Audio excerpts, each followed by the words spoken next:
Buenas tardes, compañeros y doctor. El día de hoy hablaremos acerca del racismo en la sociedad actual.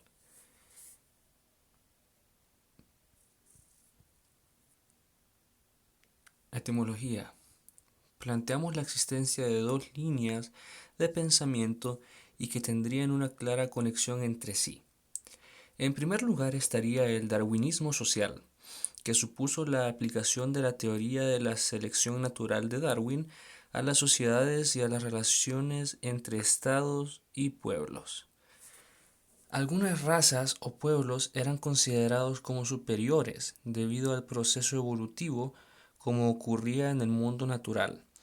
Los más fuertes lograban imponerse. Por otra parte, se desarrolló otra teoría que, aunque encontraba con lo anterior, cargaba la tinta, por decirlo así, en el concepto de raza. El escritor francés J. A. Cognon publicó en 1853 un ensayo sobre la desigualdad de la raza humana, obra donde se recogían gran parte de sus ideas. Para el autor, el desarrollo tenía que ver con la raza. Aquellos pueblos que mantenían su pureza racial serían superiores, una raza pura, que procedía de los arios, frente a las razas mestizas del sur europeo. Los planteamientos ideológicos del racismo tuvieron sus inicios en los Estados Unidos en el siglo XIX. La economía del sur de los Estados Unidos se basaba en el sistema de plantación de algodón y tabaco sostenido con mano de obra esclava. Toda la riqueza de esta parte de los Estados Unidos era generada gracias a la esclavitud. Grupos más reconocidos que tenían un enfoque racista.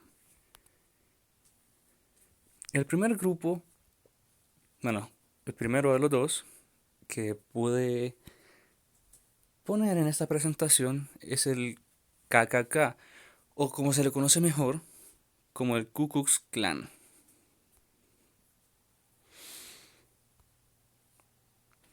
Nació de la mente de 6 excombatientes del sur nativos de Tennessee entre 1865 y 1866. Estos excombatientes eran de la Guerra Civil estadounidense. Era gente culta que contaba con conocimientos en lenguas clásicas. De ahí se escogían un nombre derivado de la palabra griega kuklos. Su objetivo, al menos en principio, era pasarla bien, un poco de la manera de las fraternidades universitarias, pero sin estar ligada a una institución. Y esto quedaban en lugares secretos, se ponían disfraces y pasaban un buen rato cabalgando por la noche. Y hacían muchas payasadas también.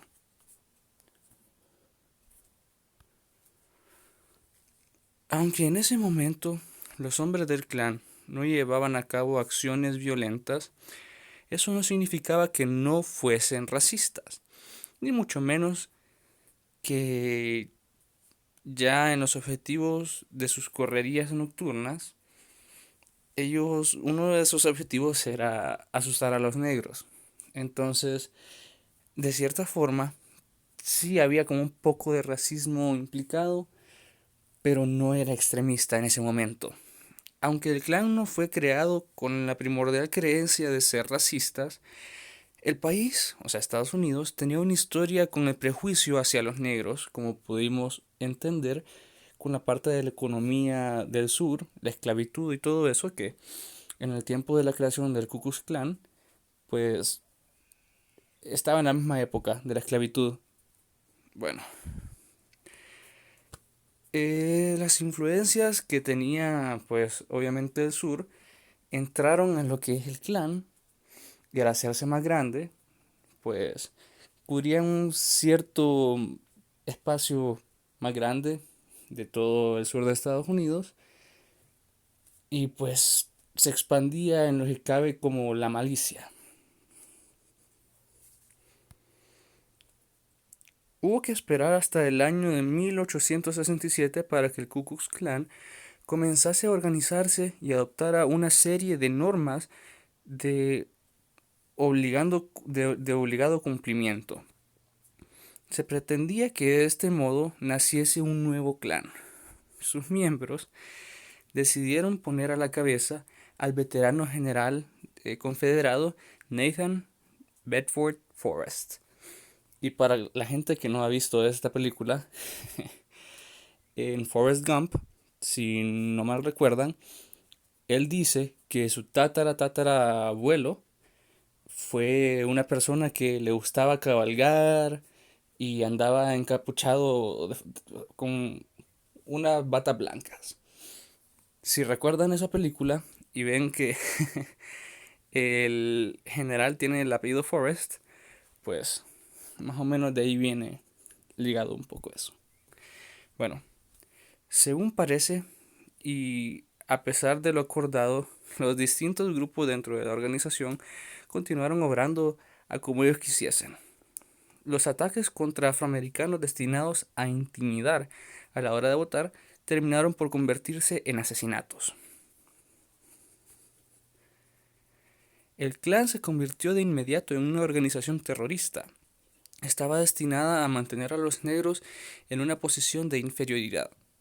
La violencia desmedida llevó a Forrest a disolver el clan en 1869, a pesar de que la mayoría de sus integrantes entendieron y pues acataron lo que Forrest había dicho. Habían muchos que pues no les gustó mucho eso y siguieron en sus andadas. Pero esto cambió en 1870 por el héroe de guerra Ulysses Grant, que es el presidente en el gobierno de los Estados Unidos de esa época, quien decretó el acta del Ku Klux Klan dentro de la ley de los derechos civiles de 1871. Según esta disposición, los hombres del clan pasarían a ser juzgados por una corte federal. Sin embargo, y a pesar de esta medida, el clan siguió operando, incluso se volvió más violento, así lo demuestran acciones como la matanza de afroamericanos perpetrada en Colfax, Luisiana, durante el domingo de Pascuas de 1873, donde murieron más o menos 150 personas. Obviamente, en casi toda su totalidad eran personas negras. De aquí vamos al segundo y pues último grupo que incluía dentro de este listado, que es los nazis o el nazismo de Hitler. El nazismo es la ideología del nacionalismo extremo, ocurrida en Alemania desde 1933 a 1945. Después de la Primera Guerra Mundial, el pueblo alemán estaba en una crisis económica terrible. Asimismo, muchos soldados o exsoldados de Alemania de la Primera Guerra Mundial se sentían derrotados e humillados ante el mundo entero. Entre esos soldados había un muy indignado Adolf Hitler. Durante años, antes de convertirse en canciller de Alemania, Adolf Hitler estuvo obsesionado con la idea sobre la raza. En sus discursos y en sus escritos, Hitler difundía su creencia de la pureza racial y la superioridad de la raza germana. La raza germana no necesariamente es alemana, pero una raza con características específicas, las cuales el ideal de Hitler era una persona rubia, alta y de ojos azules. Cuando Hitler y los nazis llegaron al poder, estas creencias se convirtieron en la ideología del gobierno y se difundieron en pósters exhibidos públicamente, en la radio, las películas, las aulas y los periódicos. los nazis comenzaron a poner en práctica su ideología con el apoyo de científicos alemanes que consideraban que la raza humana podía ser mejorada mediante la limitación de la reproducción de aquellas personas que considerasen inferiores. Eh, entonces lo que planteaban aquí es no dejar que esta raza inferior, que más adelante especificaremos qué razas son las que denominaban inferiores, no se reprodujese. Por ende, había una raza más pura, había una población más pura. A partir de 1933, a los médicos alemanes se les permitió realizar esterilizaciones forzadas a romaníes, o sea, gitanos, y personas discapacitadas. También fueron víctimas unos 500 niños afroalemanes, descendencia de madres alemanas y soldados de las colonias africanas. Entonces aquí se puede ver las poblaciones que empezaron atacando los nazis. No necesariamente fueron los judíos en principio, pero después de la noche de los vidrios rotos, sí ya se dedicó más al área judía, en tanto al exterminio y cosas así. A los gitanos y esas personas, pues también, pero era después un enfoque más hacia los judíos. Hitler y otros líderes nazis consideraban que los judíos no como una religión, sino como una raza venenosa que vivía a costa de otras razas y las debilitaba. De cierta forma ellos creían que era como la kriptonita del mundo, los judíos, que ellos debilitaban al resto del mundo y pues echaban de ellos. Después de que Hitler llegara al poder, los maestros nazis en aulas de las escuelas comenzaron a aplicar los principios de la ciencia racial. Hacían mediciones de todo tipo para determinar si los estudiantes pertenecían a la verdadera raza aria. Los estudiantes judíos y romaníes muchas veces eran humillados durante estos procesos. Y como última instancia, la solución final, que era el plan de los nazis para exterminar al pueblo judío. Después de la conferencia de Worms, en enero de 1942, los nazis comenzaron con la deportación sistemática de los judíos de toda Europa, no solo de Alemania, no solo pues de los países cercanos a Alemania, no, toda Europa, a 6 campos diferentes extendidos en el territorio o ex territorio polaco. Estos campos se pueden ver aquí, no voy a tomarme el tiempo como para que los digamos porque son unos nombres raros. Los dejaré para ustedes si quieren pausar el video. De aquí, los campos de exterminio eran centros diseñados para llevar adelante un genocidio y aproximadamente 3 millones de judíos fueron asesinados con gas en estos campos. Y ahora vamos al punto final, el cual es el racismo y la discriminación en Honduras, una realidad invisible en nuestro país.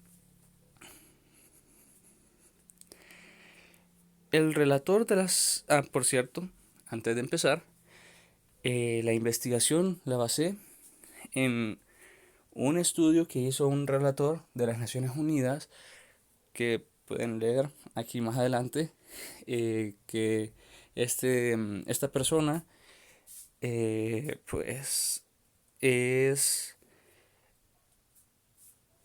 el relator especial de las Naciones Unidas contra el racismo, la discriminación, la xenofobia y formas conexas de intolerancia. Doudet Guéné concluyó: en Honduras existe discriminación y racismo. Pues el señor Guéné estuvo una semana visitando lugares donde pues se veía un poquito más de injusticia en tanto a muchas áreas que serán desglosadas aquí adelante. Guinea dijo que las principales manifestaciones de discriminación se reflejaban en los bajos niveles de atención en salud, educación, vivienda, empleo y marginación social de la población indígena. Entonces, sí, esta discriminación viene muy en parte por nosotros, la parte de Honduras que no es tan indígena. Asia, pues los pueblos indígenas que ya están desapareciendo en este país por la misma marginación que se les hace debido a que no están familiarizados o muy familiarizados con el español, que es el idioma predeterminado de este país. Y pues realmente es algo que la gente no lo ve como muy a menudo, no tiene como consideración acerca de esta temática o solo no saben que esta temática de verdad es algo importante y pues es como un fantasma para la sociedad. Por eso mismo al principio de la presentación decía una realidad invisible en nuestro país. Las principales víctimas de esta discriminación son los niños, las mujeres y los jóvenes. Estas pues víctimas por lo general pues sufren un montón debido a que todavía están en proceso de formación los niños y los jóvenes. Las mujeres no es por eh, ser sexista, pero de cierta forma las mujeres son más emocionalmente vulnerables a ese tipo de cosas. Los hombres son un poquito más curtidos, en lo que cabe. Finalmente, el relator especial de las Naciones Unidas expresó que en Honduras, como en Guatemala, el mapa de la pobreza, de la marginación social, coincide casi exactamente con el mapa de las comunidades étnicas discriminadas históricamente. ¿Qué se puede decir aquí?